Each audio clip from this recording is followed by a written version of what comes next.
Ang mabuting balita ng Panginoon ayon kay San Marcos, chapter 4, verse 1 to 20. Noong panahong iyon, muling nagturo si Jesus sa tabi ng lawa ng Galilea. Pinagkalipumpunan siya ng napakaraming tao, kaya't lumulan siya sa isang bangkang nasa tubig at doon naupo. Ang karamihan na may nasa dalampasigan, nasa gilid na ng tubig, at sila'y tinuruan niya ng maraming bagay sa pamamagitan ng talinhaga. Ganito ang sabi niya, "Pakinggan ninyo, may isang magsasaka na lumabas upang maghasik ng binhi. Sa kanyang paghahasik ay may binhing nalaglag sa daan. Dumating ang mga ibon at tinuka ang mga iyon. May binhi namang nalaglag sa kabatuhan. Agad sumibol ang mga iyon, sapagkat manipis lamang ang lupa doon. Ngunit nang tumindi ang sikat ng araw, nalanta at natuyo ang mga binhing tumubo, palibhasay walang gaanong ugat. May binhi namang nalaglag sa dawagan. Lumago ang mga dawag at ininis ang mga binhing tumubo, kaya hindi nakapamunga. At may binhing nalaglag sa matabang lupa, at ito'y tumubo, lumago at nag-uhay na mainam.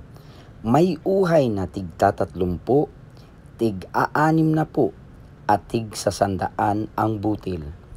Sinabi pa ni Jesus, "Ang may pandinig ay makinig." Nang nag-iisa na si Jesus, ang ilang nakarinig sa kanya ay lumapit na kasama ang 12 at hiniling na ipaliwanag ang talinghaga. Sinabi niya, "Sa inyo'y ipinagkaloob na malaman ang lihim tungkol sa paghahari ng Diyos, ngunit sa iba, ang lahat ng bagay ay itinuturo sa pamamagitan ng talinghaga. Kaya nga't tumingin man sila ng tumingin ay hindi sila makakita, at makinig man ng makinig ay hindi makaunawa. Kundi gayon, marahil sila'y magbabalik loob sa Diyos at patatawarin naman niya."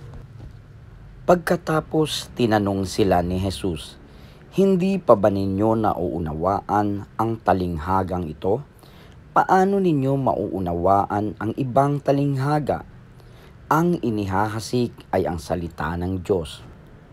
Ito ang mga nasa daan na nahasikan ng salita. Pagkatapos nilang mapakinggan ito, pagdakay dumating si Satanas at inalis ang salitang napahasik sa kanilang puso. Ang iba'y tulad naman ng napahasik sa kabatuhan. Pagkarinig nila ng salita, ito'y agad nilang tinanggap na may galak, ngunit hindi naman ito tumitimo sa kanilang puso, kaya't hindi sila nananatili. Pagdating ng kahirapan o pag-uusig dahil sa salita, agad silang nanlalamig. Ang iba'y tulad ng napahasik sa dawagan. Dininig nga nila ang salita, ngunit sila'y naging abala sa mga bagay ukol sa mundong ito. Naging maibigin sa mga kayamanan at mapanghangad sa iba pang mga bagay. Anupat ang salita'y nawalan na ng puwang sa kanilang mga puso, kaya't hindi sila nakapamunga. Ngunit ang iba'y tulad sa binhing napahasik sa matabang lupa. Pinakikinggan nila at tinatanggap ang salita, at sila'y nagsisipamunga, may tig-30, may tig-60, at may tig-100. Ang mabuting balita ng Panginoon. Pinupuri ka namin, Panginoong Hesukristo.